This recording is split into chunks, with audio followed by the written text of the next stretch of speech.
அன்பார்ந்த மக்களாகிய உங்கள் அனைவருக்கும் எங்கள் பண்பார்ந்த பணிவான வணக்கங்கள். Tirunelveli District in Pictures, illustrated by Shilpi. This book was published for private circulation by Sundaram Industries Private Limited, Madurai. This illustration book was presented by Tamil popular crime novel writer Mr. M. Rajendra Kumar, presented to Tamil popular illustration artist S.S. Ramadas, called as Ramu, in 1975. Our great legendary artist Shilpi and Ramu are also my inspiration artist. The pictures in this book, the illustrations, line and color have been drawn by Shilpi, who has long specialized in portraying the architecture and sculpture of South India. He has an unerring eye for the smallest detail, while his vision captures the total atmosphere of the monument which he depicts for the reader.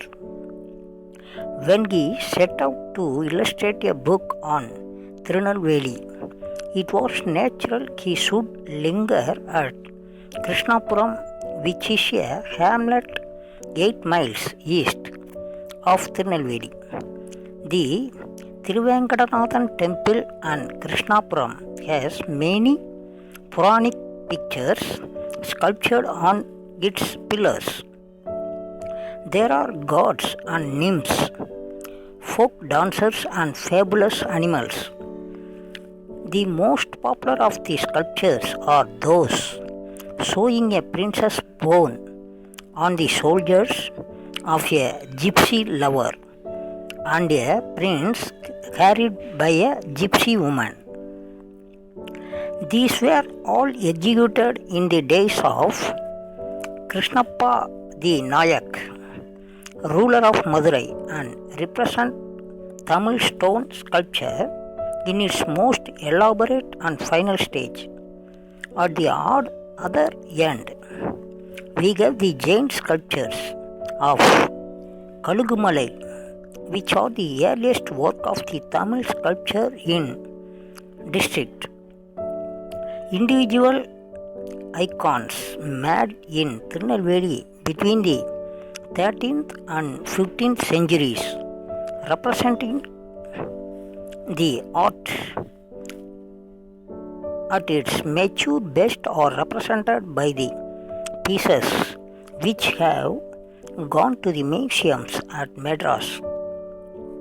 The plates show the temple galleries, the halls built by Veerappa Nayak, and excavated cave temples of great antiquity at Veerasikamani in Tirunelveli. The Menyanapuram Church and Potalapudur Mosque complete the tour of places of religious worship. Of very special interest is the tamarind tree of Alvar Tirunagari, where the great Alvar lived, who was claimed as his own Nammalvar by Vishnu. The pictures of dams, factories and farms in color show modern economic progress, and the other color pictures depict familiar structures and scenes which will live in the visitor's memory.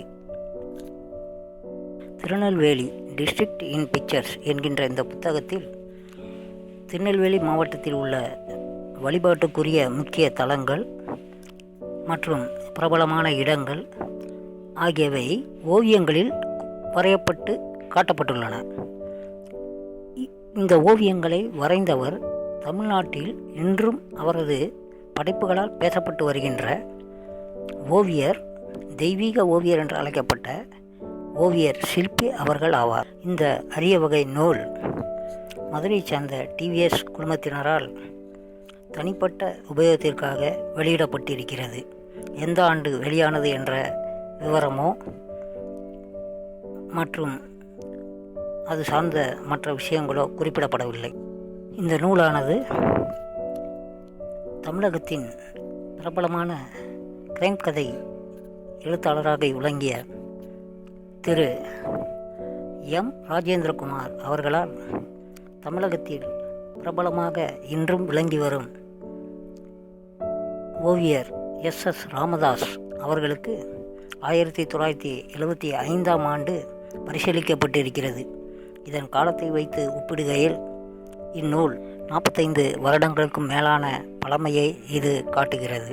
தமிழகத்தின் பழம்பெரும் ஓவியர்களில் புகழ்பெற்றவரான தெய்வீக ஓவியர் சில்பி அவர்களும் திரு ராமு அவர்களும் எனக்கு மிகுந்த உத்வேகத்தையும் தன்னம்பிக்கையும் ஊட்டிய ஓவியர்கள் என்பதில் எனக்கு மிக பெரும் பெருமை உண்டு. இந்த புத்தகம் கூட ஓவியர் ராமு அவர்களால் ஒரு சந்திப்பின் போது ஒரு ஞாபகார்த்தமாக எனக்கு பரிசளிக்கப்பட்டது என்பதை இங்கு நான் பெருமையுடன் சொல்லிக்கொள்ள விளைகிறேன். அதற்காக இங்கு நான் அவருக்கு என் நன்றியை தெரிவித்துக் கொள்வதில் மிகுந்த ஆனந்தம் அடைகிறேன். இந்நூலில் உள்ள படங்கள் தமிழகத்தின் மிக பிரபலமாக விளங்கிய தெய்வீக ஓவியர் சில்பி அவர்களால் வரையப்பட்டது. திருநெல்வேலிக்கு கிழக்கே 8 மைல் தூரத்தில் உள்ள சிறு கிராமம் கிருஷ்ணாபுரம். இங்கே உள்ள திருவேங்கடநாதன் திருக்கோயில் ஒரு கலை களஞ்சியமாகும். அக்கோயிலின் தூண்களில் புராண சிற்பங்கள் பல உள்ளன. கடவுள்கள், தேவதைகள், கிராமிய நடனம், கற்பனை மிருகங்கள் என பல வகைப்பட்ட அரிய சிற்பங்கள் அதில் இடம்பெற்றிருக்கின்றன. மிக பிரபலமானவை குறவன் ராஜகுமாரியை தூக்கிச் செல்லலும் குரத்தி ராஜகுமாரனை தூக்கிச் செல்லலும் ஆகும். மதுரையை ஆண்ட கிருஷ்ணப்ப நாயக்கர் காலத்தில் செதுக்கப்பட்டவை இந்த அரிய சிற்பங்கள். கழுகுமலையில் ஜைன சிற்பங்களை காணலாம். இவை அந்த ஜில்லாவில் ஆரம்ப காலத்தில் செதுக்கப்பட்டவை ஆகும். வீரசிகாமணி என்னும் ஊரில் பழங்கால குகை கோயில்களை காணலாம். மற்ற படங்கள் வீரப்ப நாயக்கன் கட்டிய மண்டபங்களையும் கோயில் குளங்களையும் விரிவாக காட்டுகின்றன. மெய்ஞானபுரம் மாதா கோயில் மற்றும் பொட்டலப்புதூர் மசூதி முதலியவை மத சம்பந்தமான மற்ற பிரபல ஏனைய இடங்களாகும். மிகவும் குறிப்பிடத்தக்கது ஆழ்வார் திருநகரியில் உள்ள திருப்புலி விருட்சமாகும். அங்குதான் ஆழ்வார் வாழ்ந்தார். அவரைத்தான் விஷ்ணு நம்மாழ்வார் என்று அழைத்ததாக சொல்வார்கள். அணைகள், தொழிற்சாலைகள், பண்ணைகள் முதலிய வண்ணப்படங்கள் தற்கால பொருளாதார வளர்ச்சியை காட்டுகின்றன. ஏனைய வண்ணப்படங்களும் காண்போர் உள்ளத்தை கொள்ளை கொள்ளும். தற்கால வளர்ச்சி என்பது இந்த நூல் வெளிவந்து 45 ஆண்டுகளுக்கும் மேலாக உள்ளது என்பதை நினைவில் கொள்ள வேண்டும். இந்நூலில் இடம்பெற்றுள்ள ஓவியங்களும் அது தொடர்பான விவரணைகளும் நிச்சயம் உங்களுக்கு பயன் தரத்தக்கதாக இருந்திருக்கும், பார்ப்பதற்கும் மிக பரவசமானதாக இருக்கும் என்று நம்புகிறேன். இன்னொரு முறை இதை பற்றி விரிவாக இன்னொரு பதிவில் காணலாம். நன்றி, வணக்கம்.